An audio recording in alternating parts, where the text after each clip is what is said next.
E aí, pessoal, vamos para mais uma aulinha, então vamos para a aula de astecas, o povo asteca, beleza? Vamos que vamos. A gente já viu os maias, né, e agora os astecas. Vai ter um momento que os astecas, eles vão estar num apogeu tão grande, né, lá pelo século XII, século XIII, que eles vão acabar dominando todas as civilizações que habitavam, então, a Mesoamérica, né? Inclusive, o que restou dos maias, coitados, né? Mas, enfim, os astecas, então, eles vão dominar praticamente a Mesoamérica toda. Vamos aprender mais um pouquinho sobre eles.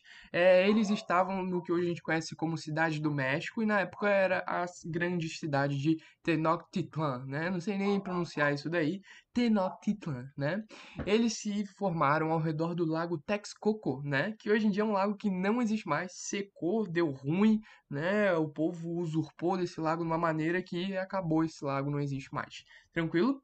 É uma civilização guerreira, tá? Eles se desenvolveram atacando belicamente os amiguinhos que tinham ao lado, né? Eles não desenvolveram muito artesanato mais para frente, tá? Quase que no apogeu, quase que perto da dominação espanhola, eles vão começar a desenvolver aí sim um artesanato, tranquilo? Mas de princípio eles focavam mais no máximo numa agricultura e quem sabe também muito em guerras, tranquilo?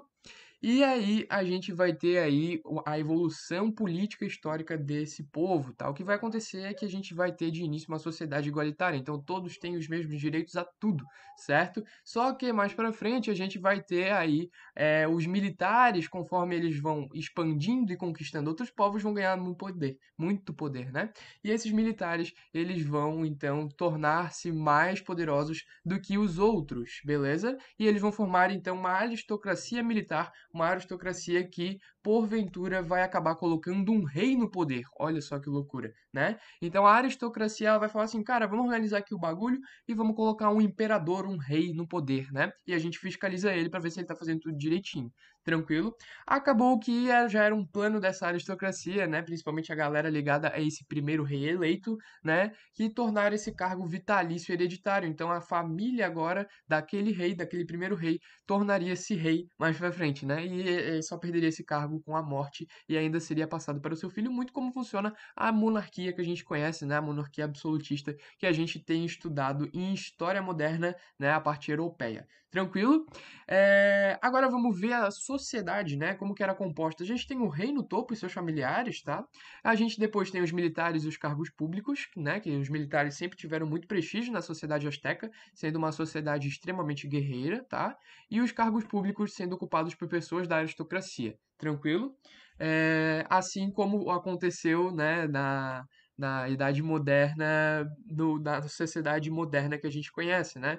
É o rei, os nobres, né, com os cargos públicos e a questão da igreja também, né? Desculpa pelo cachorro, galera. O cachorro aqui tá maluco. Cala a boca, animal! Aí a gente vai ter aí os sacerdotes também, assim como na Idade Moderna, só que os sacerdotes eram tão poucos que eu não me atrevi a colocar na pirâmide social. Tranquilo? E a gente vai ter embaixo, né, os artesãos, os comerciantes, como eu falei para vocês, artesãos eram poucos na história, tá, dos astecas, foi mais no fim, e os comerciantes também. Lembrando que a maioria dessas civilizações elas eram de subsistência, não praticavam comércio, mas existia um pouquinho, tá, de comércio, até porque se sobra, o ser humano tem a tendência a dar para alguém, né, em troca de alguma coisa. Então, um pouquinho de comércio até que tinha. E por fim, obviamente, né, a escória da sociedade em todas as sociedades da história sempre são os camponeses, os pobres, né? Então, os camponeses aqui, a galera que não tinha tanto prestígio social, acabava sendo sobrepujada pelas classes sociais dominantes. Tranquilo? Não, tranquilo não, né? É triste, mas enfim, tranquilo de entender, né? A gente já entende bastante que o pobre só se ferra. No fim das contas, a gente vai ter aí toda essa sociedade pautada, né, numa aristocracia, assim como a maioria das outras sociedades. Vamos então analisar outras características do Império Azteca. A gente vai ter a religião dos aztecas, que foi uma religião politeísta, ou seja, vários deuses, animista, ou seja, atribuindo, né, a característica de Deus aos sinônimos da natureza. Então, a chuva ela vem de um deus, né, o calor vem de um deus, o orvalho vem de um deus, né? E principalmente uma característica muito interessante são os sacrifícios humanos, né? Então vamos dar um presente para o nosso Deus. O que a gente faz? Corta um braço e joga no monte ali, joga, joga a ribanceira abaixo. Ou melhor, né? Aquele querido ali tá incomodando, pô, vamos sacrificar ele, pô, joga lá ele no vulcão, oferece pro nosso Deus e tá tudo show. Mata dois coelhos numa cajadada só. Não é maravilhoso? Olha só, né? Então a gente vai ter essa característica aí da religião asteca sendo os sacrifícios humanos, beleza?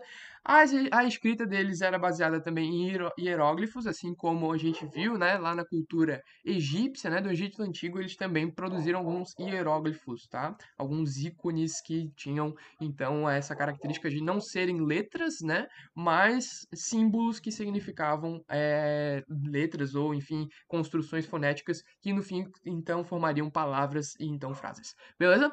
E a gente vai ter a decadência desse império com a chegada de Hernán Cortés, né? Olha que nome espanhol clássico, né? Hernán Cortés, parece nome de filme isso daí.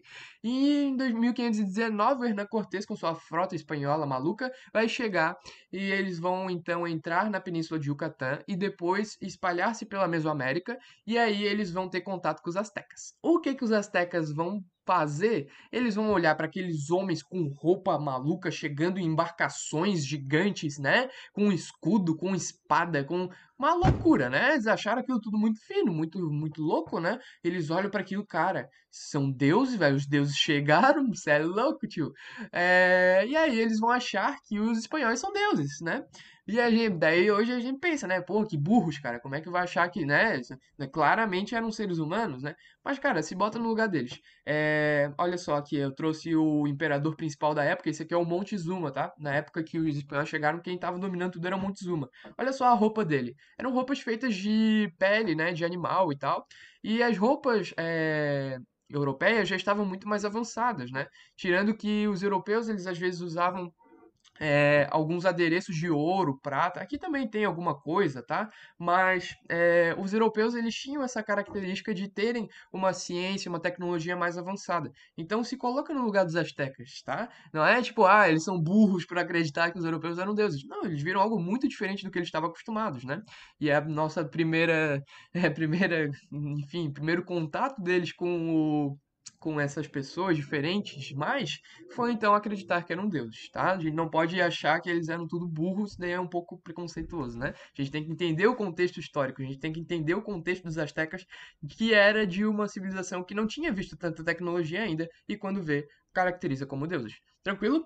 E aí a gente vai ter então o aproveitamento dessa condição de Deus, né? Então, pô, já que eu sou Deus, né? Então tu vai fazer isso, isso, isso para mim, né? Quase que, né? Vou mandar em você, já que eu sou Deus, já que vocês acham que eu sou Deus, né? E aí os europeus, né, os espanhóis, eles vão prender Montezuma, saquear as cidades, estuprar as mulheres, pegar tudo que eles tinham e dizimar essa população. Uma verdadeira chacina, uma carnificina, tá? Tudo para quê? Para pegar o ouro e levar para a Europa em conformidade com o princípio mercante, com o princípio burguês. Beleza? Então os astecas eles vão ter um fim trágico de incorporação, né? Alguns poucos vão enfim, ser dominados lá e, enfim, perpetuar, né? Conforme o europeu vai colonizando, então, essas terras, vão, então, miscigenar esses astecas junto com as outras civilizações, né? E principalmente com a colonização e tudo mais, pode acontecer, sim, pode ter sido, sim, uma miscigenação entre astecas e espanhóis, mas a gente tem que ter a ciência de que a maioria dessas pessoas acabou morrendo tentando lutar, e quando descobriram que não eram deuses, já era tarde demais. Um pouco complicado, um pouco pesado o clima dessa aula, mas é a vida. A história é assim, o ser humano é uma desgraça. Vejo vocês numa próxima aula e a próxima aula não vai ser tão feliz porque a próxima aula é de Incas, né? Que também é triste. Então, vejo vocês numa próxima. Valeu!